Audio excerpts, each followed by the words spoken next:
नमस्कार।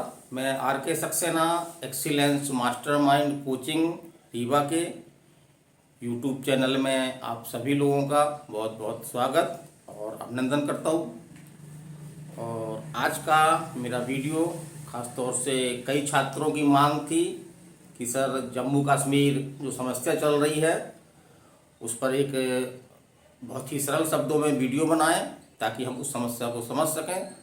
तो उसी परपेच में ये वीडियो बनाया जा रहा है। करंट अफेयर्स का भी एक ये महत्वपूर्ण टॉपिक है, कॉम्पिटिटिव एग्जाम में इससे क्वेश्चन आ सकते हैं।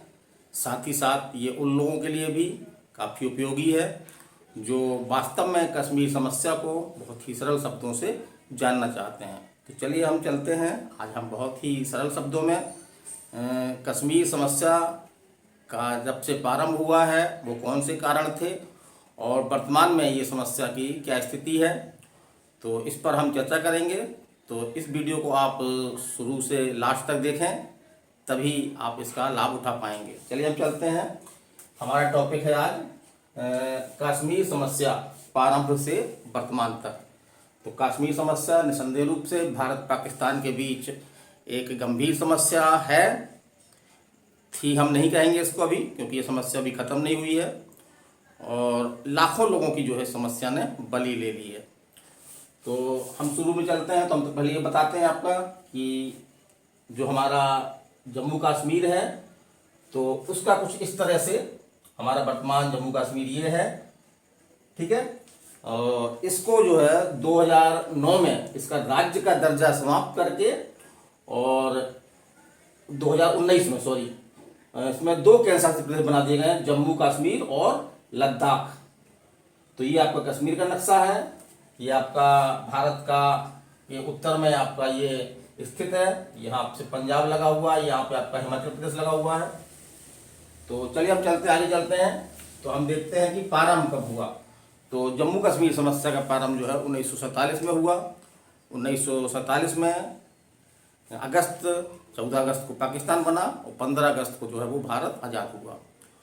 तो आज़ादी के पहले भारत में क्या स्थिति थी? तो भारत में राजतंत्र भी था, तो कई रियासतें थीं। इसके साथ ही साथ कई रियासतों को जो है वो अंग्रेज़ों ने अपने अधीन कर लिया था, तो वो ब्रिटिश शासित क्षेत्र कहलाते थे। अंततः जब अंग्रेज़ों को भारत को आज़ाद करना पड़ा तो उन्होंने अपनी जो अधिकृत रियासतें थीं, उनके अंडर में भी रियासतें थीं, कुछ ओपन रियासतें थीं, उनको सबको जो है स्वतंत्र कर दिया।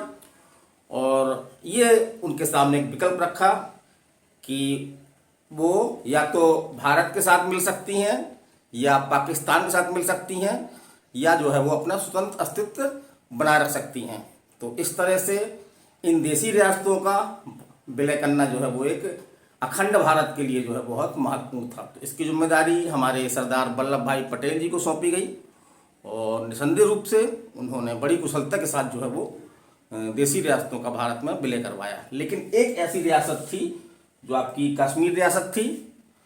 तो यहाँ के उस समय तत्कालीन राजा थे आपके हरि सिंह, तो वो इस रियासत में जो है सम्मिलित, वो भारत में ना तो भारत में विलय होना चाहते थे, ना ही वो पाकिस्तान में जाना चाहते थे, बल्कि उन्होंने ये निर्णय लिया कि वो अलग रहना चाहते हैं। चलिए हम चलते हैं। तब बताने के बाद तो हुआ क्या कि जब इन्होंने ये निर्णय लिया कि कश्मीर रियासत जो है वो ना तो भारत के साथ जाएगी ना ही पाकिस्तान के साथ जाएगी, बल्कि एक स्वतंत्र देश के रूप में जो है वो रहेगी।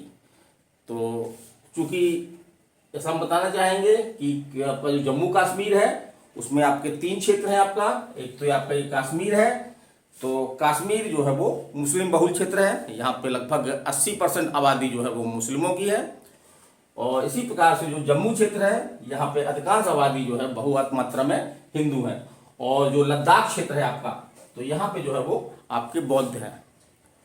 तो जिस तरह से भारत पाकिस्तान का विभाजन हुआ था कि उन क्षेत्रों में जहाँ पे मुस्लिम बहुल में है तो वो पाकिस्तान को मिलेंगे, तो उस अधिकार के नाते जो है वो पाकिस्तान सदैव चाहता ही है कि कश्मीर जो है वो उसको मिलना चाहिए।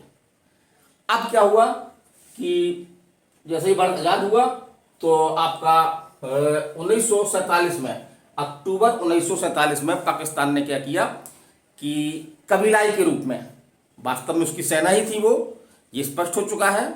लेकिन उसने उस कबीलाई लुटेरों की वेशभूषा में जो है वो कश्मीर पर जो है वो हमला कर दिया। क्योंकि कश्मीर एक छोटी रियासत थी, उसके बाद उतने संसाधन नहीं थे, फलस्वरूप जो है वो पाकिस्तानी जो कबीलाई सेना थी वो काफ़ी अंदर तक घुस आई। मजबूर होकर के उसमें वहाँ के राजा थे आपके हरि सिंह राजा थे, सबने बताया आपका। तो वहाँ के जो जम्मू कश्मीर रियासत थे वहाँ के राजा कौन थे आपके, हरि सिंह थे। तो हरि सिंह ने जो है वो भारत से सैनिक सहायता की मांग की।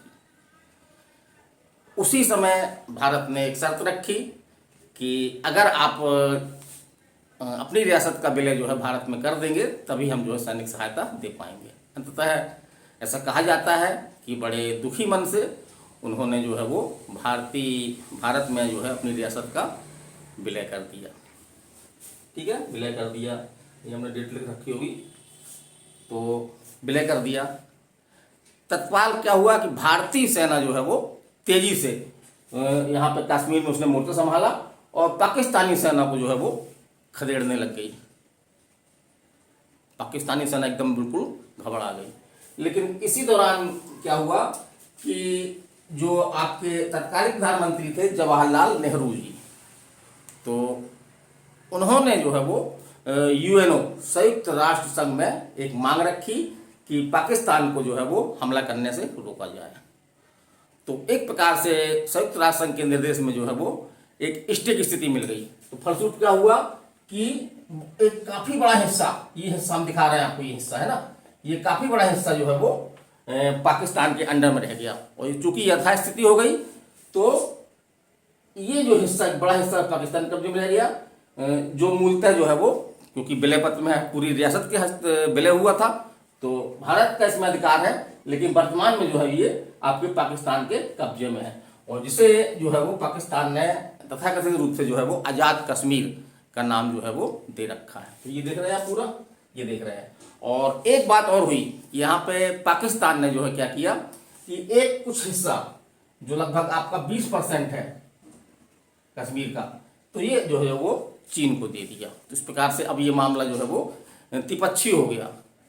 तो निसंदेह रूप से भारत को कोशिश करनी चाहिए कि ये जो भारत का हिस्सा है ये भी भारत का ही अभिन्न अंग है, इसको जो है भारत में लेना चाहिए। चलिए हम आगे चलते हैं। तो ये हमने बता दिया आपको कि लगभग 45% कश्मीर जो है वो भारत के कब्जे में है, शेष आपका जो 35% कश्मीर जो है वो पाकिस्तान के कब्जे में है, और 20% कश्मीर जो पाकिस्तान द्वारा गिफ्ट में चीन को दे दिया गया वो चीन के कब्जे में है। और अब पाकिस्तान ने जो है वो एक मुद्दा बना लिया कि वो जो है कश्मीर जो है वो भारत से लेके ही रहेगा। तो इसके परिणाम स्वरूप क्या हुए हम बता रहे हैं आपका कि भारत ने 1965, पाकिस्तान ने 1965 में, 1971 में और तथाकथित रूप से 1999 में 3 युद्ध किए। लेकिन तीनों युद्ध में जो है बुरी तरह से भारत को, पाकिस्तान को पराजय मिली। और यहाँ तो बांग्लादेश जो 1971 का बांग्लादेश युद्ध हुआ था, वो भारत पाकिस्तान युद्ध हुआ था, उसमें तो क्या हुआ कि जो पूर्वी पाकिस्तान जो अब वर्तमान में बांग्लादेश के नाम से जाना जाता है, ये पहले पाकिस्तान हुआ करता था। तो 1971 में जो है वो पूर्वी पाकिस्तान जो है वो बांग्लादेश के रूप में अस्तित्व में आ गया। तो एक प्रकार से जो घाव थे पाकिस्तान के और ज़्यादा जो है वो हरे हो गए। अब पाकिस्तान ने क्या लिया, पाकिस्तान ने इसका जो है वो समझ चुका था कि युद्ध के द्वारा जो है भारत से कश्मीर नहीं प्राप्त किया सकता है। तो उसने क्या, उसने एक रणनीति अपनाई। उस रणनीति में क्या था, आतंकवाद को बढ़ावा देना और जो कश्मीर घाटी के युवा लोग थे हमारे, उन लोगों को जो है वो भारत के प्रति जो है वो उकसाना, इस तरह की गतिविधियाँ करें, जिसके परिणाम स्वरूप कश्मीर में जो है काफ़ी व्यापक रूप से हिंसा हो रही थी। अभी तो फिलहाल कुछ हद तक हिंसा रुकी हुई है, काफ़ी हद तक। तो इस प्रकार से आतंकवादी हमले, सीमा पार से भी हमले कर रहा था। इधर भी कुछ प्रयास किए गए कई लोगों द्वारा।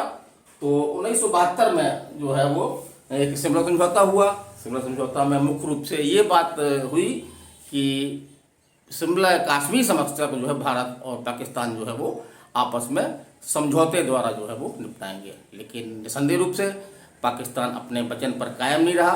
वो कई बार जो है वो अंतर्राष्ट्रीय स्तर पर इस मुद्दे को उठाता रहा है। अब हम और आगे चलते हैं। तो एक बात आती है आपकी जनमत संग्रह की। तो जनमत संग्रह की बात भी उठती है। तो जब जम्मू कश्मीर का रियासत का जो है वो भारत में विलय किया गया।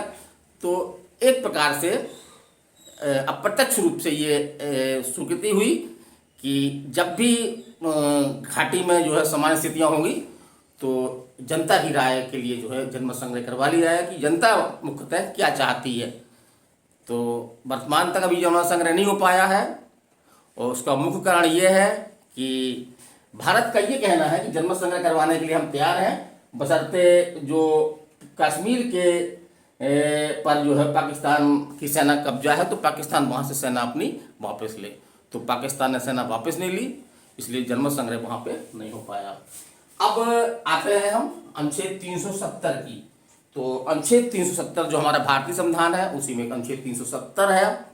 तो 370 आपके एग्जाम में काफ़ी आता भी है, कई एग्जामों में पूछा गया है ये कि 370 किससे संबंधित है।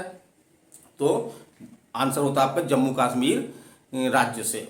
तो 370 के अधीन जो है वो जम्मू कश्मीर को जो है वो विशेष राज्य का दर्जा दिया गया, जिसमें उसे अपने अलग से संविधान रखने की का प्रावधान था। बहुत सारे भारतीय कानून जो है वहाँ पे लागू नहीं होते थे, यहाँ तक कि जम्मू कश्मीर का अपना जो है वो एक अलग से झंडा भी होता था।